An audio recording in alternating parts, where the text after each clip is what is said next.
Imagine being trapped in the middle of a frozen ocean, thousands of miles from help, with no radio, no heat, and your only home, a massive wooden ship, is slowly being crushed to death by the ice. This isn't a horror movie. This is the true story of Sir Ernest Shackleton and the most incredible survival mission in human history. In 1914, Shackleton and his crew of 27 men set off on a ship called the Endurance. Their goal was ambitious, to be the first humans to walk across the entire continent of Antarctica. But before they even reached the coast, the Antarctic winter hit early. The ice closed in around them like a giant trap. The sea froze solid, gripping the ship so tightly it couldn't move an inch. For 10 long months, the men lived on the stuck ship, drifting aimlessly with the ice. They played football on the frozen sea and waited for a thaw that never came. Then, the pressure reached a breaking point. The ice began to squeeze. The Endurance groaned and shrieked as the massive pressure snapped its heavy wooden beams like toothpicks. Water poured in. Shackleton gave the order, "Abandon ship." The crew watched, heartbroken, as their homes sank into the black depths, leaving them standing on a floating sheet of ice with nothing but 3 small lifeboats, some supplies, and their sled dogs. Now, imagine living on a piece of ice that could crack open at any second. It's 30 degrees below zero. Your clothes are frozen stiff. You're eating seal meat to stay alive. Most people would give up, but Shackleton's only focus was keeping his men's spirits high. He knew that if they lost hope, they were dead. When the ice finally started to melt and break apart months later, it was a race for survival. They launched their 3 tiny lifeboats into the most dangerous ocean on the planet.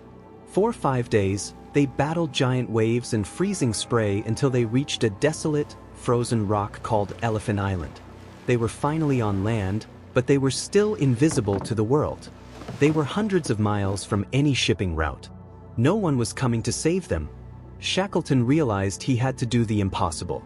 He took 5 of his strongest men and their best 22-foot lifeboat, the James Caird, to sail 800 miles across the screaming 60s, the world's deadliest stretch of ocean. Their target was a tiny whaling station on South Georgia Island. If they missed it, they would be swept out into the Atlantic and lost forever. For 16 days, they were tossed like a cork in hurricane-force winds. Waves as high as 5-story buildings threatened to swallow them.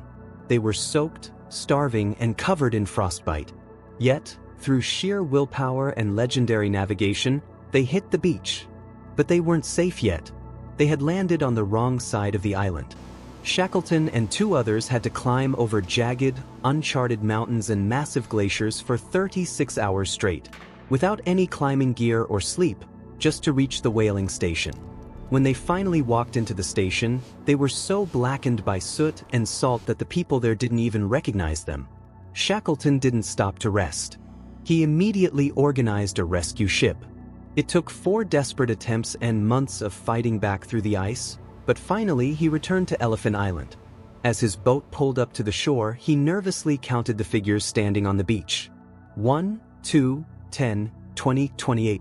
Against every single odd, after 2 years of being lost in the frozen wasteland, Shackleton had saved every single member of his crew.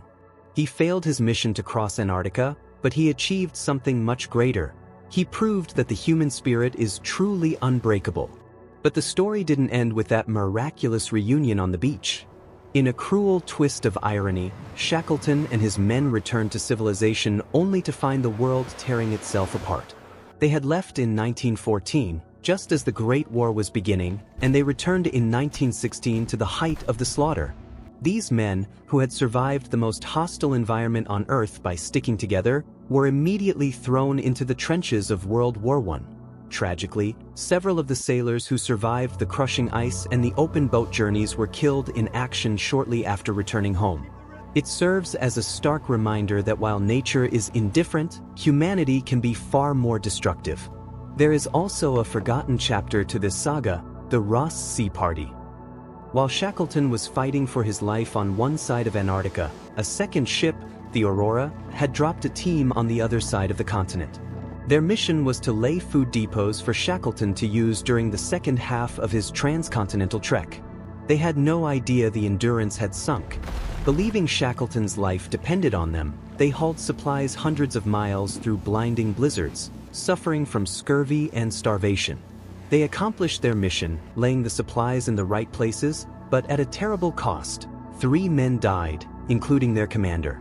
They sacrificed everything to help a leader who was never coming, a testament to the sheer weight of duty and loyalty in that era. As for the boss, Sir Ernest Shackleton, peace was something he could never quite find. He struggled to adapt to life on land, feeling suffocated by business dealings and society. The ice was in his blood. In 1921, he launched one final expedition aboard a ship called the Quest. But the years of physical and mental strain had taken their toll. On January 5, 1922, while anchored off the coast of South Georgia, the very island where he had once found salvation, Shackleton suffered a massive heart attack and died at the age of 47. His crew, heartbroken, began to transport his body back to England, but his wife sent a message. He should be buried where he was happiest. So, they turned the ship around. Today, he lies in a lonely graveyard in Grytviken, South Georgia. While all the other graves face east, Shackleton's grave faces south, toward Antarctica, the white wilderness that defined his existence. For a century, the wreck of the Endurance lay lost in the darkest, coldest waters on Earth, 10,000 feet below the surface of the Weddell Sea. Many claimed it would never be found, that the ice was too thick and the location too remote. But in March 2022, history came full circle. A modern expedition, using advanced underwater drones, located the ship. The images they sent back stunned the world. The Endurance wasn't a scattered pile of debris. It was sitting upright, proud on the ocean floor, preserved by the freezing, oxygen-poor water. It looked almost exactly as it did the day it went down. The ship's wheel was still in place. The paint was visible.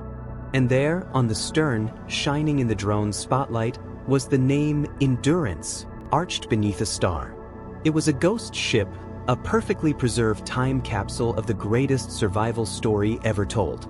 This discovery bridged the gap between history and the present, offering a final, tangible piece of evidence to the legend. It reminds us why this story endures. It's not just about ice and snow, it's a masterclass in leadership. Shackleton didn't conquer the continent. He didn't bring back gold or claim new territory. His victory was that in the face of absolute disaster, he refused to let despair win. He proved that when the ship sinks and the world freezes over, the only thing that truly matters is the person standing next to you. That is the legacy of the Endurance, not the timber lying at the bottom of the sea, but the spirit that rose above it.